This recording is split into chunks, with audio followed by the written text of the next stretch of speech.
بسم اللہ الرحمن الرحیم۔ السلام علیکم دوستو، دنیا بھر کی خبروں میں آج آپ سنیں گے، لیکن اس سے پہلے اگر ہو سکے تو لائک اور سبسکرائب کا بٹن ضرور دبا لیں، شکریہ۔ ایران کو واضح طور پر واپس آنا ہوگا، فرانس۔ پنجاب کے وزیر اعلیٰ نے 2 مرتبہ حلف اٹھایا اور تیسرے کی تیاری۔ روسی فوجیوں کے بارے میں اطلاع دیں، یوکرین کی شہریوں سے اپیل۔ بھارت سے ناخوش 4 لاکھ شہریوں نے شہریت چھوڑ دی۔ دنیا بھر سے صدر رجب طیب اردوان کو خراج تحسین پیش کیا جا رہا ہے۔ ماضی کے مقابلے میں چائنا کی امریکہ کو زیادہ سختی سے دھمکی۔ بحران پیدا کرنے والے ادارے خود ہی علاج کے لیے آ جاتے ہیں، مولوی فضل الرحمان۔ کپڑوں کو رفو کرنے کا حیرت انگیز جاپانی طریقہ۔ تو آئیے چلتے ہیں اب خبروں کی تفصیل کی جانب۔ فرانسیسی صدر میکرون نے ابراہیم رئیسی سے ایک فون کال کے دوران کہا ہے کہ ایران کے جوہری پروگرام پر 2015 کے معاہدے کو بحال کرنا اب بھی ممکن ہے، اگر یہ جلد از جلد کیا جائے۔ انہوں نے صدر رئیسی کے ساتھ اصرار کیا کہ کسی معاہدے تک پہنچنے اور ایران کی طرف سے جوہری معاہدے کی شرائط پر واپسی کو یقینی بنانا ہوگا۔ میکرون نے 4 فرانسیسی شہریوں کی رہائی پر بھی زور دیا، جن کے بارے میں ان کا کہنا تھا کہ انہیں ایران میں من مانی طور پر حراست میں لیا گیا ہے۔ قطر کے دارالحکومت دوحہ میں جون کے آخر میں امریکہ اور ایران کے درمیان بالواسطہ بات چیت ہوئی تھی، جس میں یورپی یونین نے ثالثی کا کردار ادا کیا تھا۔ اس بات چیت کا مقصد اپریل 2021 میں شروع ہونے والے ویانا مذاکرات کو بحال کرنا تھا۔ امریکہ نے 2018 میں سابق صدر ٹرمپ کے دور میں ایرانی جوہری معاہدے سے علیحدگی اختیار کر لی تھی اور ایران پر دوبارہ اقتصادی پابندیاں عائد کر دی تھیں۔ اس کے بعد ایران نے اپنے بہت سے بنیادی وعدوں سے پیچھے ہٹنا شروع کر دیا تھا، خاص طور پر یورینیم کی افزودگی کی سطح بڑھا دی تھی۔ شیخ رشید احمد کا کہنا ہے کہ نواز لیگ نے پاکستان کی آخری امید عدلیہ کو بھی نشانے پر رکھ لیا ہے۔ فضل الرحمان اور آصف زرداری کا دماغ خراب ہو گیا ہے۔ شیخ رشید شہباز شریف کے صاحبزادے حمزہ شہباز کے ایک بار پھر وزارت اعلیٰ کا حلف اٹھانے پر برہم ہو گئے۔ 1.5 ماہ میں پنجاب کے وزیر اعلیٰ نے 2 مرتبہ حلف اٹھایا اور تیسرے کی تیاری ہے۔ اس سے بڑا معاشی بحران اور سیاسی عدم استحکام اور کیا ہوگا۔ ایک ہفتے میں $20 مزید بڑھا ہے اور مفتیٰ اسماعیل نے LPG پر لیوی بڑھا دی ہے۔ نواز لیگ نے پاکستان کی آخری امید عدلیہ کو نشانے پر رکھ لیا ہے۔ اب ان حکمرانوں کو غرق ہونے سے کوئی نہیں روک سکتا۔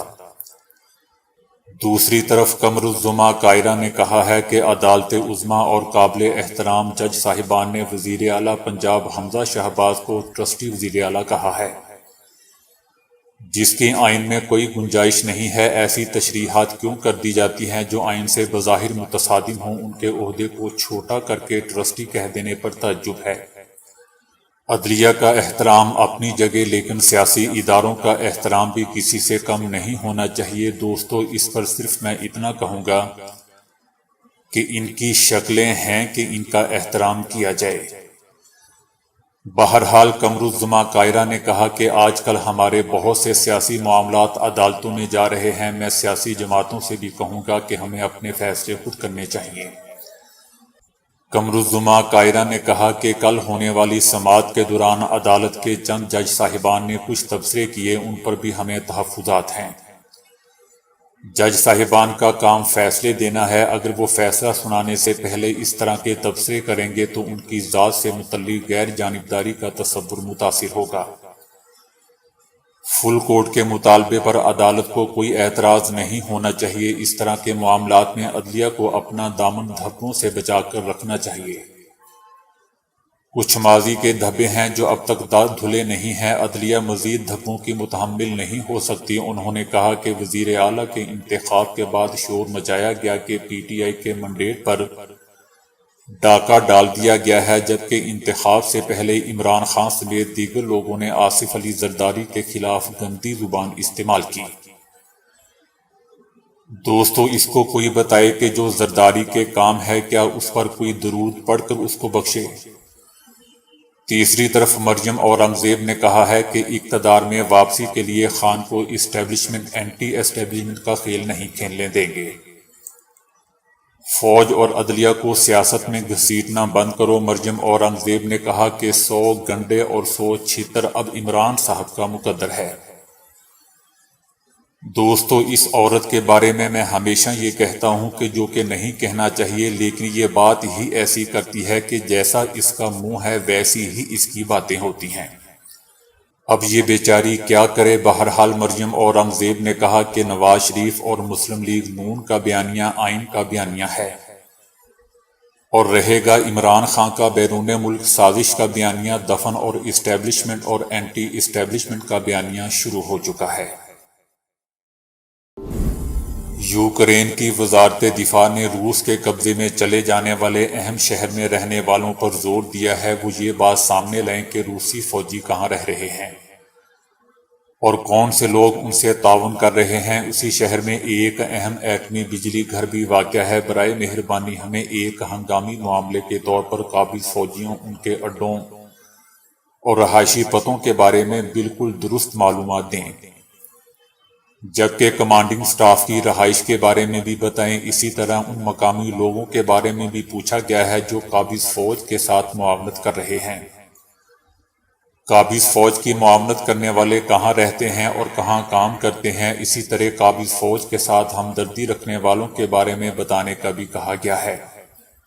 روس نے یوکرین کے کئی شہروں پر قبضہ کر لیا ہے۔ شہریوں سے کہا گیا ہے کہ کسی بھی قسم کی کال کے لیے وہ فون کال کر سکتے ہیں یا پھر واٹس ایپ سمیت کسی بھی میسجنگ ایپلیکیشن کے ذریعے پیغام بھجوا سکتے ہیں۔ بتایا جا رہا ہے کہ بھارتی شہری بھارت سے ناخوش ہیں۔ دوسرے ملکوں کی شہریت حاصل کرنے کے لیے بھارتی شہریت کو خیر آباد کہنے لگے ہیں۔ 48 بھارتی باشندوں نے پاکستانی شہریت کے لیے اپنی شہریت ترک کر دی ہے۔ بھارتی حکومت کے اعداد و شمار کے مطابق 1400 افراد اپنی بھارتی شہریت ختم کر کے چائنا چلے گئے ہیں۔ گزشتہ 3 برسوں کے دوران تقریباً 3,92,000 سے زائد بھارتی شہری اپنی مقامی شہریت ختم کر کے بیرون ملک جا بسے ہیں۔ ان اعداد و شمار کے مطابق بھارتیوں نے سب سے زیادہ امریکی شہریت حاصل کی ہے، جو بھارتی تارکین وطن کا سب سے پسندیدہ ملک ہے۔ گزشتہ سال مجموعی طور پر 1,63,000 لوگوں نے بھارتی شہریت ختم کی، ان میں سے 78,000 امریکی شہری بن گئے۔ دوسرے نمبر پر آسٹریلین شہریت یعنی 23,533 افراد نے، کینیڈین شہریت 21,597 باشندوں نے اور برطانوی شہریت 14,637 بھارتی باشندوں نے حاصل کی۔ بھارتی حکومت کا کہنا ہے کہ 2019 میں 1,44,000 سے زیادہ افراد نے بھارتی شہریت ختم کی، تاہم 2020 میں اس رجحان میں کچھ کمی دیکھنے میں آئی، لیکن گزشتہ سال اس رجحان میں اب تک سب سے زیادہ اضافہ دیکھا گیا۔ پوری دنیا کو متاثر کرنے والے خوراک کے بحران کو ترکی نے حل کر لیا ہے۔ روس اور یوکرین کے فریقین نے استنبول میں اناج کی ترسیل کے معاہدوں پر دستخط کیے ہیں۔ یہ معاہدہ صدر رجب طیب اردوان کی عظیم کوششوں، اصرار اور عزم کا مرہون منت ہے۔ یہ معاہدہ اس بحران سے متاثر تمام تر ممالک کے لیے قریبی دلچسپی کا حامل ایک معاملہ ہے، جس کا امریکہ نے بھی ان معاہدوں کا خیر مقدم کیا ہے۔ امریکہ نے اس بات پر زور دیا ہے کہ عالمی برادری کو اس معاہدے کے نفاذ کے لیے روس کو ذمہ دار ٹھہرانا چاہیے اور روس کو یوکرین کی بندرگاہوں کی ناکہ بندی ختم کرنی چاہیے۔ یورپی یونین نے بھی اس عمل میں ترکی کے اہم کردار کو سراہا ہے۔ روس نے معاہدوں میں تعاون پر صدر اردوان کا شکریہ ادا کیا اور کہا کہ یہ معاہدے عالمی غذائی تحفظ کو یقینی بنائیں گے۔ برطانیہ نے بھی ترک صدر رجب طیب اردوان کی سرپرستی میں طے پانے والے معاہدوں میں ترکی کے کردار کی تعریف کی اور کہا کہ ہم ترکی اور اقوام متحدہ کے سیکرٹری جنرل کی کوششوں کو سراہتے ہیں۔ چائنا نے امریکی ایوان نمائندگان کی اسپیکر کے دورہ تائیوان پر جو بائیڈن انتظامیہ کو سخت الفاظ میں خبردار کیا ہے۔ نینسی کا دورہ تائیوان آئندہ ماہ اگست میں متوقع ہے، جس پر چائنا نے سخت رد عمل دیا ہے۔ مبصرین کا کہنا ہے کہ ماضی کے مقابلے میں چائنا نے اس مرتبہ زیادہ سختی سے خبردار کیا ہے۔ چینی حکومت نے ذاتی طور پر اپنا رد عمل امریکی انتظامیہ تک پہنچایا ہے اور ممکنہ طور پر عسکری کارروائی کی بھی دھمکی دی ہے۔ وائٹ ہاؤس کی نیشنل سیکیورٹی کونسل اور محکمہ خارجہ نے فی الحال اس حوالے سے کوئی بیان نہیں دیا ہے۔ دوستو، یاد رہے کہ تائیوان کے ارد گرد چائنا کی جانب سے بحیرہ جنوبی چائنا میں فوجی تنصیبات اور عسکری سرگرمیوں میں اضافہ دیکھنے میں آیا ہے۔ دوسری جانب تائیوان کی حکومت کا موقف ہے کہ اس کے 2 کروڑ سے زائد عوام کو ہی اپنے مستقبل کا فیصلہ کرنے کا حق حاصل ہے، اور چائنا کی جانب سے حملے کی صورت میں وہ امریکہ سے مل کر ہی اپنا دفاع کر سکتے ہیں۔ اسپیکر نینسی کے دورے کی خبر سامنے آنے پر چائنا نے اگلے دن ہی بیان جاری کیا تھا کہ چائنا کی خود مختاری اور علاقائی سالمیت کے لیے نقصان دہ ہوگا اور امریکہ کو اس کا نتیجہ بھگتنا پڑے گا۔ اس سے پہلے امریکی ٹی وی چینل CNN کو دیے گئے ایک انٹرویو میں صدر جو بائیڈن نے کہا تھا کہ امریکہ تائیوان کے دفاع کے لیے پرعزم ہے، جس پر رد عمل دیتے ہوئے چائنا نے خبردار کیا تھا کہ امریکہ کو تائیوان کے معاملے پر احتیاط سے کام لینا چاہیے، نہیں تو نچوڑ کر رکھ دیں گے۔ اس کے بعد امریکہ کو یہ وضاحت دینا پڑی تھی کہ تائیوان کے معاملے پر امریکی پالیسی میں کوئی تبدیلی نہیں آئی ہے۔ دوستو، یاد رہے کہ تائیوان اور چائنا کے درمیان فوجی کشیدگی 40 سالوں کی بدترین سطح پر پہنچ چکی ہے۔ جمعیت علماء اسلام اور پاکستان ڈیموکریٹک موومنٹ کے سربراہ مولوی فضل الرحمان نے کہا ہے کہ قومی امور میں نرم یا سخت مداخلت ہرگز قبول نہیں کریں گے۔ مولوی نے کہا کہ کسی سے بلیک میل ہوں گے، نہ ہی دباؤ میں آئیں گے۔ آئین کے مطابق تمام فیصلے پارلیمنٹ میں طے کیے جائیں گے۔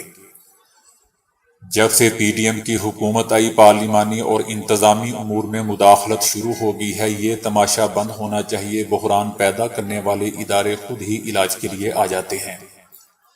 مولوی نے مزید کہا کہ ادارے اپنے دائرہ اختیار کی حدود سے تجاوز نہ کریں۔ اگر ملک کی سلامتی عزیز ہے تو ادارے اپنے حدود میں رہیں۔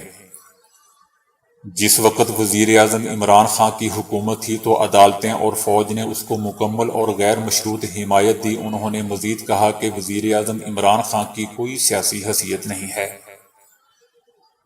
صرف ہماری ہی حیثیت ہے، جو 40 سال سے لوگوں سے گالیاں کھا رہے ہیں لیکن پھر بھی ڈٹائی سے ڈٹے ہوئے ہیں۔ دوسری طرف دوستو، لوگوں نے چیخنا شروع کر دیا ہے کہ خدا کا واسطہ ہے اب یہ ملک عمران خان کے حوالے کر دو تاکہ کچھ تو سکون مل سکے۔ مہنگائی نہ صرف غریب یا درمیانے طبقے کی ہی کمر نہیں توڑ رکھی ہے بلکہ اس کے اثرات سے اپر مڈل کلاس اور امیر افراد پر بھی پڑ رہے ہیں۔ لوگوں نے عمران خان کو وقت کی ضرورت قرار دیا ہے۔ تیسری طرف شیخ رشید احمد کا کہنا ہے کہ ملک کو معاشی بحران کی قیامت سے بچانے کے لیے بہت تھوڑا عرصہ رہ گیا ہے۔ 30 اگست سے پہلے ہمیں اہم فیصلے کرنے ہوں گے ورنہ شاید کوئی بھی حکومت نہ چلا سکے۔ سیاسی عدم استحکام کے باعث ملک ڈیفالٹ کر جائے گا، پھر حکمرانوں کا سری لنکا جیسا حال ہوگا۔ انہوں نے کہا کہ خام مال خریدنے کے لیے بھی حکومت کے پاس ڈالر نہیں ہیں۔ جاپان میں انتہائی قیمتی لیکن پھٹ جانے والے کپڑوں کو رفو کرنے کا علم بہت ہی پرانا ہے، جسے کاکیٹسوگی کہا جاتا ہے۔ اس کے نتائج اتنے حیرت انگیز ہوتے ہیں کہ کسی ماہر کی آنکھ بھی انہیں نہیں دیکھ سکتی، یہاں تک کہ کپڑا بالکل نیا جیسا دکھائی دیتا ہے۔ اگرچہ تیز رفتار دور میں رفو کروں کی اہمیت کم ہو چکی ہے، لیکن جاپان میں باریک سوئی اور دھاگے سے قیمتی کپڑوں میں سوراخ بھرنے والے ماہرین اب بھی موجود ہیں، جو نسل در نسل یہ کام کر رہے ہیں۔ یہی وجہ ہے کہ کاکیٹسوگی کا ہنر آج بھی زندہ ہے۔ اس ٹیکنالوجی میں خود کپڑے سے ہی اس کے دھاگے اور ریشے نکالے جاتے ہیں اور دھاگے کو سیدھا کیا جاتا ہے۔ آخر میں پھٹے کپڑے کا گمان تک نہیں ہوتا اور پوشاک اصل جیسی دکھائی دیتی ہے۔ لیکن یہ بہت ہی مہنگا عمل بھی ہے۔ کپڑے میں نصف سینٹی میٹر سوراخ رفع کرنے کی قیمت $136 یعنی پاکستانی 30,000 روپے ہوتی ہے، اور اس سے بڑے سوراخ کو بھرنے کے لیے $362 تک وصول کیے جاتے ہیں۔ سائنسدانوں کا کہنا ہے کہ کم سونا نہ صرف دماغی بیماریوں کا سبب بنتا ہے بلکہ نیند کی کمی کے باعث دماغ کا سائز بھی چھوٹا ہو جاتا ہے۔ اس لیے بر وقت اور مناسب نیند صحت مند دماغ کے لیے انتہائی ضروری ہے۔ یورپ بھر میں نیند کی کمی پر کی گئی تحقیق میں انکشاف ہوا ہے کہ نیند کی کمی خطرناک دماغی بیماریوں کا سبب بنتی ہے۔ تحقیق کے دوران 20 سال سے 84 سال تک کے افراد کی زندگی کے ساتھ ان کی دماغی بیماریوں اور نیند کے دورانیہ کا بھی مطالعہ کیا گیا۔ اس دوران دماغ کے 2 CT اسکین کیے گئے۔ پہلا CT اسکین لوگوں کی نیند سے متعلق عادات سے متعلق سوال نامے سے پہلے کیا گیا اور دوسرا 3.5 سال کے بعد کیا گیا۔ اس تحقیق سے پتہ چلا کہ 35% لوگ نیند کی کمی سے پیدا ہونے والی بیماریوں کا شکار ہیں۔ CT اسکین سے ثابت ہوا کہ ایسے افراد کے دماغ کا سائز نیند پوری کرنے والوں کے مقابلے میں زیادہ تیزی سے چھوٹا ہو رہا ہے جو نیند پوری نہیں کرتے۔ ماہرین کا کہنا تھا کہ نیند کی کمی کئی دماغی بیماریوں کا باعث ہے، جس میں الزائمر اور ڈیمینشیا جیسی بیماریاں بھی شامل ہیں جو یادداشت کی کمی اور سوچ اور فکر کرنے کی صلاحیتوں کو متاثر کرتی ہیں۔ ماہرین کا مزید کہنا تھا کہ اس سے انسانی جسم کے اندر موجود مدافعتی نظام، دل، وزن اور یادداشت کو بھی یہ متاثر کرتا ہے۔ نیند کی کمی کی وجہ سے دماغ میں پروٹین حد سے بڑھ جاتی ہے جو دماغی خلیوں پر حملہ آور ہوتی ہے۔ اس لیے نیند کی کمی کو پورا کرنا صحت مند دماغ کا بنیادی جز ہے۔ امریکی سائنسدانوں نے اپنی تحقیق میں ٹماٹر کو دنیا کا سب سے صحت مند پھل قرار دے دیا ہے۔ امریکی ماہرین کی تحقیق سے ثابت ہوا ہے کہ ٹماٹر میں پایا جانے والا آکسیڈنٹ اور لائکوپین ہڈیوں کو مضبوط رکھنے میں فائدہ مند ثابت ہوتے ہیں۔ دوستو، اس پھل یا سبزی کے استعمال سے ہڈیوں اور جوڑوں کے درد کی شکایت نہیں ہوتی۔ ٹماٹر کا استعمال جسم میں کولیسٹرول کی سطح کو برقرار رکھتا ہے، جس سے امراض دل کے خدشات کم ہوتے ہیں اور بڑھتے ہوئے وزن کو قابو میں رکھتا ہے۔ سائنسدانوں کا کہنا ہے کہ ٹماٹر کا استعمال کرنے والے لوگوں کو ضعیف العمری میں الزائمر کی بیماری لاحق ہونے کے بھی خدشات کم ہوتے ہیں۔ اس کے لیے یہ مختلف اقسام کے کینسر سے بھی بچاتا ہے، جس کی وجہ سے اسے بلا شبہ دنیا کا سب سے صحت مند پھل قرار دیا جا سکتا ہے۔ ایک ماں کے لیے ضروری ہے کہ وہ اپنے بچوں کا ذہن پڑھ سکنے کی صلاحیت رکھتی ہو، کیونکہ یہ ان کی تربیت کے لیے ناگزیر ہے۔ عمر کی طرح بچوں کے جھوٹ بھی چھوٹے ہوتے ہیں، لیکن اگر اس خامی پر بچپن میں ہی قابو نہ پایا جائے تو بڑے ہو کر یہ عادت خود بچے کے لیے نقصان دہ ثابت ہو سکتی ہے۔ والدین کے لیے ایسے طریقے بتا رہا ہوں جن کے ذریعے وہ بآسانی اپنے بچے کا جھوٹ پکڑ سکتے ہیں۔ اگر کسی معاملے میں بچہ آپ سے نظریں چرا رہا ہو تو سمجھ لیجئے کہ وہ آپ سے جھوٹ بول رہا ہے۔ جھوٹ بولنے پر پکڑے جانے کے خوف سے اکثر بچوں کے ہاتھ اور ٹانگیں تھوڑی تھوڑی کانپ رہی ہوتی ہیں، لیکن بچہ اگر آج کے ڈیجیٹل دور کا ہو تو پھر ماں کی ٹانگیں کانپ رہی ہوتی ہیں۔ خیر، یہ آخری لائن میں نے خود سے لگائی ہے۔ بہرحال عام حالات اور جھوٹ بولتے وقت بچوں کے لہجے میں واضح فرق ہوتا ہے۔ الفاظ کی ادائیگی کے وقت انہیں مشکل پیش آ رہی ہوتی ہے۔ اگر آپ کا بچہ جلدی سے کھانا کھا کر ٹی وی دیکھنے کی بجائے ہوم ورک شروع کر دے تو آپ کا دماغ ضرور کھٹکنا چاہیے۔ بچہ جب کسی قریب پڑی چیز مثلاً قلم، میز یا پردوں وغیرہ کی وجہ سے بے چینی کا شکار ہو رہا ہو تو سمجھ لیجئے کہ دال میں کچھ کالا ہے۔ ایک نئی تحقیق میں معلوم ہوا ہے کہ 50 سال اور اس سے کم عمر کی خواتین کو دل کے دورے میں مردوں سے زیادہ موت کا امکان ہوتا ہے۔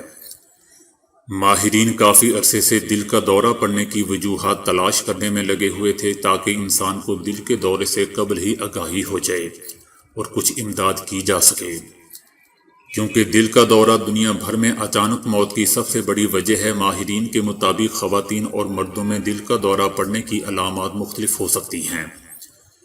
11 سال کے عرصے میں محیط اس تحقیق کے دوران سائنسدانوں کو معلوم ہوا کہ ہسپتالوں میں ہونے والی اموات یا دل کی بیماری سے مرد اور خواتین میں شرح اموات تقریباً یکساں تھیں، لیکن اسی مدت کے دوران دیگر وجوہات سے مرنے کا خطرہ خواتین میں 1.6 گنا بڑھ گیا۔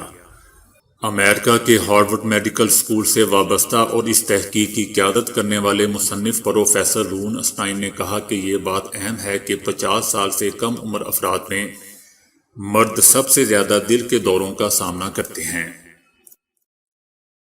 تو دوستو ابھی کے لیے اتنا ہی۔ ویڈیو کو لائک اور شیئر کرنے کا بہت بہت شکریہ۔